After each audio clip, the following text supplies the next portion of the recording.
দুজন ব্যক্তির ঘটনা পড়লাম। একজন ব্যক্তি প্রচণ্ড রকম আবেদ, প্রচুর ইবাদত করে। আপনারা জানেন ইবলিসও কিন্তু আবেদ ছিল, ইবলিস কিন্তু প্রচুর ইবাদত করেছে। এখন ওই ব্যক্তির একজন বন্ধু ছিল, এটা বানু ইসরাইলের ঘটনা। তো সেই বন্ধু পাপী ছিল, বিভিন্ন কবিরা গুনাহ করত। আর এই আবেদ ব্যক্তি বারবার তাকে নসিহত করত, গুনাহ ছেড়ে দাও, তুমি পাপ করছো, গুনাহ ছেড়ে দাও। তখন সেই ব্যক্তি যে পাপ করছে সে বলতো যে আল্লাহ কি তোমাকে আমার রক্ষক বানিয়েছেন? আল্লাহ কি তোমাকে আমার উপর দারোগা বানিয়েছেন? আমাকে আল্লাহর হাতে ছেড়ে দাও, আমাকে নসিহত করতে শোনা। একদিন এই আবেদ ব্যক্তি তার বন্ধুকে একটা জঘন্য পাপ করতে দেখল, এমন একটা পাপ যেটা দেখে তার মনে ধারণা আসলো এটা চরম জঘন্য একটা কাজ। তখন সে মুখ ফসকে বলে ফেলল যে আল্লাহ তোকে আর মাফ করবে না, আল্লাহ তোকে জান্নাত দিবে না। আল্লাহ রাব্বুল আলামিন মালাকুল মউতকে এই দুজনের কাছে পাঠালেন, দুজনের রূহকে কবজ করা হলো। এবার আল্লাহ পাক তার সামনে তাদেরকে উপস্থাপন করে বললেন যে তোমাকে আমার রহমত সম্পর্কে কে গ্যারান্টি দিয়েছে যে আমি কাউকে রহমত করব কি করব না? যাও, আমি তোমাকে জাহান্নামে পাঠালাম, ওই ব্যক্তি যে আমার রহমত প্রত্যাশা করেছে আমি তাকে জান্নাত দিয়ে দিলাম। দেখুন, এই হাদিসটা শুনলে মনে হয় বাহ্যিক হয়তোবা মুখের একটা কথার কারণেই সে জাহান্নামে চলে গেল। আসলে বিষয়টা এমন নয়। বিষয়টা আমি আপনাকে বোঝাচ্ছি। বিষয়টা হচ্ছে ইবলিসের মতো। ইবলিস কিন্তু শুধু মন থেকেই বলেনি যে খলাকতানি মিন নার ওয়া খলাকতাহু মিন তিন, আমি কেন তাকে সেজদা করব আদমকে, আদম তো মাটির তৈরি আর আমি তো আগুনের তৈরি। এটা ইবলিসের শুধু মৌখিক স্টেটমেন্ট ছিল না, কারণ কি ছিল? আবা ওয়াস্তাকবার, সে উদ্ধত হয়েছিল, অহংকার প্রদর্শন করেছিল। ভিতর থেকে ইন্টারনালি সে অহংকারী ছিল, সে আন্ডার এস্টিমেট করে কথাটা বলেছে, শুধু মৌখিকভাবে বলে নাই। কিন্তু ঠিক এই ব্যক্তির ঘটনা এমনই, সে মন থেকে অহংকারী হয়ে উঠেছিল, যদিও বা সে আবেদ ছিল। এখানে আমরা যারা প্র্যাকটিসিং মুসলিম হওয়ার চেষ্টা করছি আমাদের জন্য এখানে নিদর্শন আছে। পাঁচ ওয়াক্ত নামাজ পড়েই ভেবে বসবেন না যে অনেক কিছু করে ফেলছে, এক চিল্লা দিয়ে মনে করে ফেলবেন না যে দিনের জন্য অনেক কিছু করে ফেলছে। একটা হজ করেছেন, ওমরা করেছেন, সিয়াম রেখেছেন, দিনের জন্য দান সদকা করেছেন, একটা মাদ্রাসা মসজিদ করেছেন, ভেবে বসবেন না আপনি সব অনেক কিছু করে ফেলেছেন এবং অন্যরা সব ককরোচ তেলাপোকা, ওরা জাহান্নামে যাবে, এমনটা মনে করবেন। জানি না আমরা যে কার আমলের কতটুকু আল্লাহর কাছে কবুল হচ্ছে। তো এখানে এই ব্যক্তির সমস্যা ছিল এই, সে নিজের আমলটাকে অনেক ভারী মনে করছিল এবং সে স্টেটমেন্ট দিয়ে ফেললো যে তোকে আল্লাহ পাক মাফ করবে না। এই একটা কথা মন থেকে বলার কারণে তার ইহকাল পরকাল দুটা বরবাদ হয়ে গেল, সে জাহান্নামে চলে গেল। ঠিক আরেক ব্যক্তির ঘটনা আছে এমন, এগুলো সবগুলো রেফারেন্স আছে। এক ব্যক্তি প্রচুর ইবাদত করত, আল্লাহ পাক তার ইবাদত করার জন্যে পাহাড়ের চূড়ায় একটা সুন্দর ব্যবস্থাও করে দিয়েছিলেন, সেখানে ডালিম গাছ হতো, ঝর্ণা আসতো, খাবারের কোনো অভাব নাই। হাদিস এসেছে 500 বছর সে ইবাদত করেছে। কত বছর? কিয়ামতের মাঠে এই ব্যক্তির অবস্থা এমন হবে, তাকে জান্নাতে প্রবেশ করানোর জন্য নিয়ে যেতে বলা হবে যাও আমার রহমতে জান্নাতে চলে যাও। আল্লাহ পাক তাকে কথাটা বলবেন, কিন্তু এই ব্যক্তি বলবে আমার আমলের কারণে আল্লাহ পাক বলবেন আমার রহমতে জান্নাতে চলে যাও। ব্যক্তি বলবে আমার আমলের কারণে। আল্লাহ রাব্বুল আলামিন তখন তাকে দেওয়া সমস্ত নেয়ামতগুলোকে এক পাল্লায় করবেন আর তার সমস্ত আমলকে আরেক পাল্লায় করবেন। তারপর দেখা যাবে আল্লাহর সমস্ত নেয়ামত তার একটা চোখের সমান হয় নাই। কথা কি বুঝতে পারছেন? একটা চোখের যে নেয়ামত আল্লাহ পাকের, সমস্ত আমলও 500 বছরের ইবাদত এতটুকু হয়নি। তারপর তাকে বলা হবে ওকে জাহান্নামে নিয়ে যাও। এবার জাহান্নামে যাওয়ার সময় সে বলবে আল্লাহ তোমার রহমতে আমাকে মাফ করে দাও। তখন আল্লাহ পাক তাকে আবার ডেকে নিয়ে আসবেন, বলবেন যে তোমাকে যে আমি ইবাদত করার জায়গা করে দিয়েছিলাম এটাকে তুমি নিজে করেছো না আমি করেছি? সে বলবে আপনি করেছেন। তোমাকে যে আমি সৃষ্টি করেছিলাম তখন কি তুমি কোনো আমল করেছিলে? বলবে না। তাহলে তোমাকে যে সৃষ্টি করেছি আমি, এটা কি তোমার আমলের কারণে? না। তোমাকে সারা দুনিয়াতে এত নিয়ামত দিয়েছি, এটা কি তোমার আমলের কারণে? সে বলবে না। তখন তাকে জান্নাতে প্রবেশ করানো হবে। কিয়ামতের মাঠে এমন অনেক ঘটনা ঘটবে যেটা আমাদের চিন্তার বাইরে। আরেকজন ব্যক্তিকে ডেকে আনা হবে, যে ব্যক্তি একটা দুটা নয় বরং 100টা খুন করেছে। সে 99 জন মানুষকে হত্যা করার পর ফতোয়া খুঁজে বেড়াচ্ছিল যে আমার তওবা কবুল হবে কি না। একজন আবেদের কাছে গিয়েছে।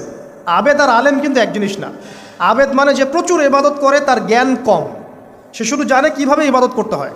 আলেম হচ্ছে সে যে শরীয়তের গভীর জ্ঞান জানে, আবার ইবাদতও করে।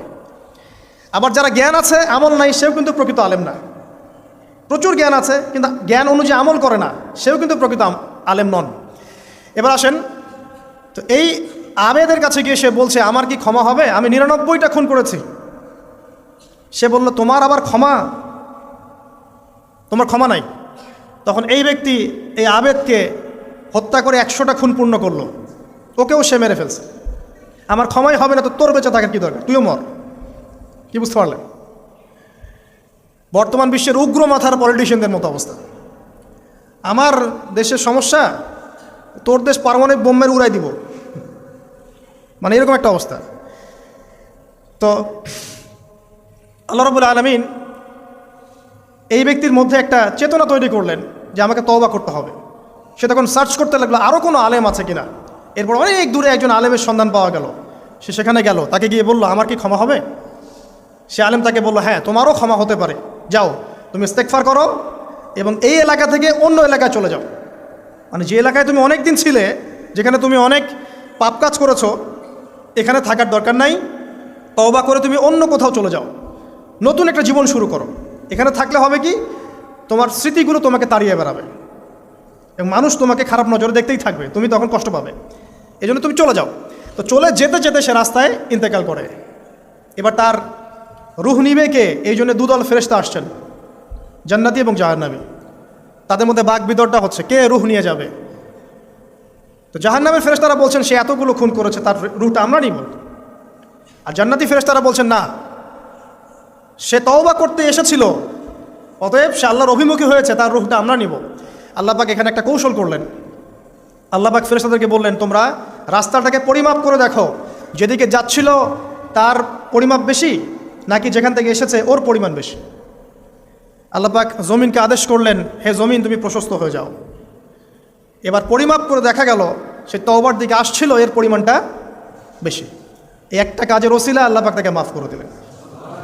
মনে রাখবেন এটা মৌখিক বিষয় ছিল না, সে মন থেকে ভিতর থেকে কিন্তু সে আল্লাহর প্রতি অনুগত হয়েছিল। এই মনের বিষয়টা আল্লাহ ছাড়া কেউ জানে না।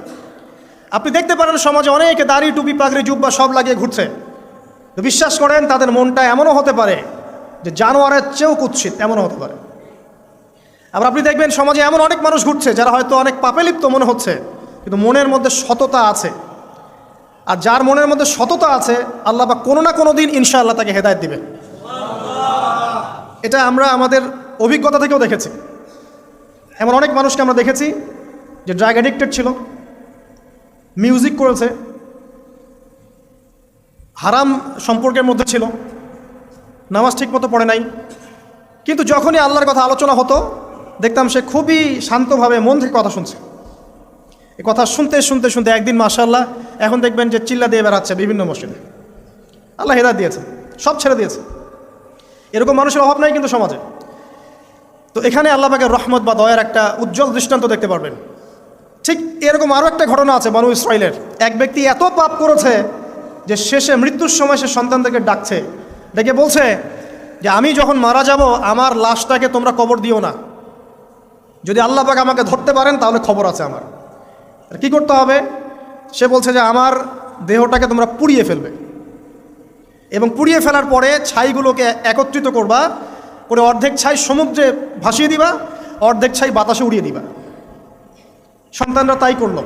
মৃত্যুর পর আল্লাহ পাক এই সমুদ্র এবং জমিনকে বাতাসকে আদেশ করলেন যে তোমরা ছাই জড়ো করে দাও। আর মানুষ আর জিন আল্লাহর কথা না শুনলেও এই প্রকৃতি আল্লাহ পাকের কথা শোনে। বিজ্ঞান বলে প্রকৃতি থেকে সব হচ্ছে। কি প্রকৃতি? প্রকৃতি কি, কাকে বলে? মানুষকে আল্লাহর ইবাদতকে বাদ দিয়ে প্রকৃতি পূজায় নিয়ে গেছে। এই পুরো প্রকৃতি আর মহাবিশ্ব এক আল্লাহর ইবাদত করে। কে সৃষ্টি করলো প্রকৃতি? প্রাকৃতিকভাবে হয়েছে সব কিছু বলে, আল্লাহ থেকে হয়েছে বলা যাবে না। বললে আপনি মৌলবাদী হয়ে যাবেন। আল্লাহ শব্দ ইউজ করলে আপনি মৌলবাদী হয়ে যাবেন। ধর্মতাত্ত্বিক শব্দগুলোকে আস্তে আস্তে উঠিয়ে দেওয়া হয়েছে। দেখবেন যুক্তি বিজ্ঞান দার্শনিক শব্দগুলোকে আনা হয়েছে। এটাও টেকনিক্যালি করা হয়েছে। কোনো সেকুলার মিডিয়াতে আপনি দেখবেন না ইনশাআল্লাহ বলছে। ইনশাআল্লাহ প্রমাণ করবে যে আপনি আস্তিক না নাস্তিক। তো প্রকৃতিকে আল্লাহ পাক আদেশ করলেন, এই সমুদ্র ছাই জড়ো করো, এই বাতাস ছাই জড়ো করো। তারা ছাই জড়ো করে দিল।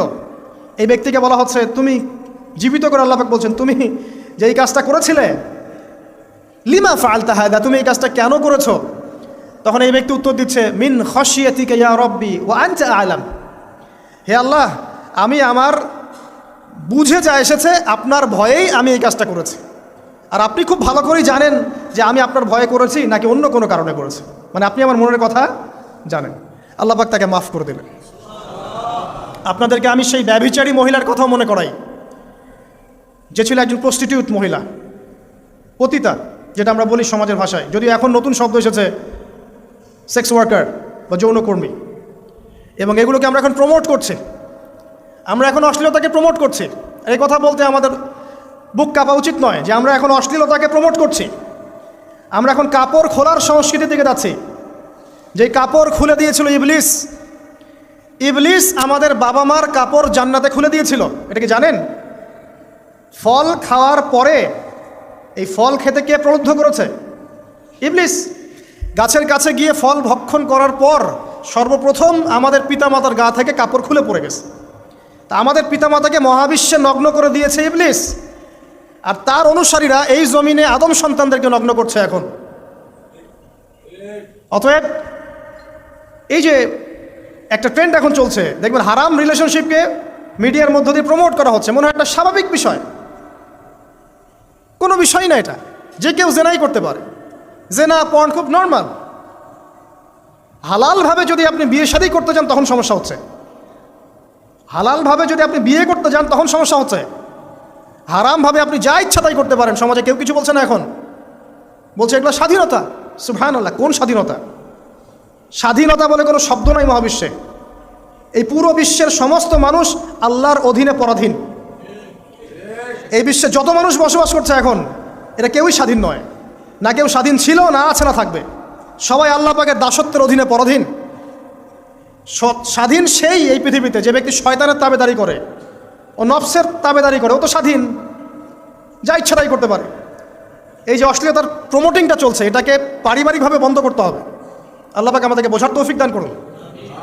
এগুলো যত বাড়বে সমাজে মহামারী আসবে, দেখে নিয়ে মহামারী আসবে, দুর্ভিক্ষ আসবে, সমাজে এমন সব রোগ ব্যাধির জন্ম হবে যেগুলো নামও শোনে নাই মানুষ কখনো, এবং সামনে ভূমিধস অপেক্ষা করছে, এগুলো আসবে। যাই হোক, ওই মহিলা, যে ব্যক্তি একজন যৌনকর্মী ছিল, বা যেটা আমরা বলি ব্যভিচারিণী মহিলা ছিল, একটা কুকুরকে দেখেছে সে পানি পান করার জন্য তৃষ্ণার্ত, সে এটাতে মায়া করে দয়া করে তার মোজাটাকে নামিয়ে এই কূপ থেকে পানি উঠিয়ে কুকুরকে পান করিয়েছে। এই একটা কাজের বদৌলতে আল্লাহ রাব্বুল আলামিন এই ব্যভিচারী মহিলাকে মাফ করে জান্নাত দিয়ে দিয়েছে। হাদিস এটাও এসেছে, নবী সাল্লাল্লাহু আলাইহি ওয়াসাল্লাম বলেছেন, ইরহামু মান ফিল আরদ, তোমরা সবাই জমিনবাসীর প্রতি রহম করো। জমিনে মুসলিমই থাকতে হবে, তাদের প্রতি রহম করতে হবে এমন নয়, জমিনবাসী যারাই আছে সবার প্রতি রহম করো, জাতি ধর্ম বর্ণ নির্বিশেষে, এমনকি পশু পাখির প্রতিও দয়া করো। ইরহামু মান ফিল আরদ, জমিনে যারা আছে সবার প্রতি রহম করো। ইয়ারহামুকুম মান ফিস সামা, যিনি আসমানে আছেন তিনি তোমাদের প্রতি রহম করবে ইনশাআল্লাহ। ইসলাম এই কথাগুলো বলেছে 1400 বছর আগে। আজকের এই বিশ্বের সোকল্ড এই মডার্ন বিশ্বে, যেখানে মানুষের রক্তের কোনো দাম নাই, সেখানে ইসলাম পশু পাখির অধিকার নিয়ে কথা বলেছে 1400 বছর আগে। কাদেরকে কি শেখাতে আসেন? কোরআন এবং সুন্নাহর বাইরে অভ্রান্ত সত্যের কোনো উৎস আছে? এখানে যা আছে তাই চূড়ান্ত। মানতে চাইলে মানেন, না মানতে চাইলে জাহান্নামে যান, কেউ তো বাধ্য করছে না। লাকুম দীনুকুম ওয়ালিয়া দিন। আল্লাহ পাকের রহমত দেখেন। আরেকটা ঘটনা আছে এমন, একটা বিড়ালকে বেঁধে রেখেছিল এক মহিলা, খাবার দেয় নাই, কষ্ট দিয়েছে। একটা বিড়ালকে খাবার না দিয়ে কষ্ট দেওয়ার কারণে এই মহিলাকে আল্লাহ পাক জাহান্নামে পাঠিয়েছে। এরকম কত ঘটনা আছে, এই ঘটনাগুলো হাদিসের পাতায় বর্ণিত আছে। কোরআনে কি বলছে দেখুন। কোরআনের আমি কয়েকটা পয়েন্ট আপনাদেরকে খালি বলছি, এটা নিয়ে আমি সকালে ভাবছিলাম। আল্লাহ পাক আদম আলাইহিস সালামকে সৃষ্টি করেছেন আমরা সবাই জানি, কিন্তু আল্লাহ পাক সূরা সদের মধ্যে বলছেন ইবলিসকে, হে ইবলিস, তোমাকে কিসে বারণ করলো আদমকে সেজদা করতে, যে আদমকে আমি নিজের হাত দিয়ে সৃষ্টি করেছি। আল্লাহ রাব্বুল আলামিন যে আমাদেরকে এত যত্ন করে ভালোবেসে সৃষ্টি করেছেন, এটা কি আল্লাহ পাকের দয়ার নিদর্শন নয়?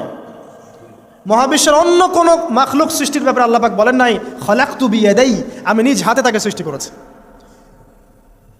শুধু সৃষ্টি নয়, সৃষ্টি করার পর আল্লাহ পাক তাকে সমস্ত নাম শিক্ষা দিয়েছেন। এই যে জ্ঞান শিক্ষা দেওয়া, জ্ঞান, এটা আল্লাহ পাকের সবচেয়ে বড় নিদর্শনগুলোর মধ্যে অন্যতম। এবং আল্লাহ পাকের সবচেয়ে বড় দয়া আমার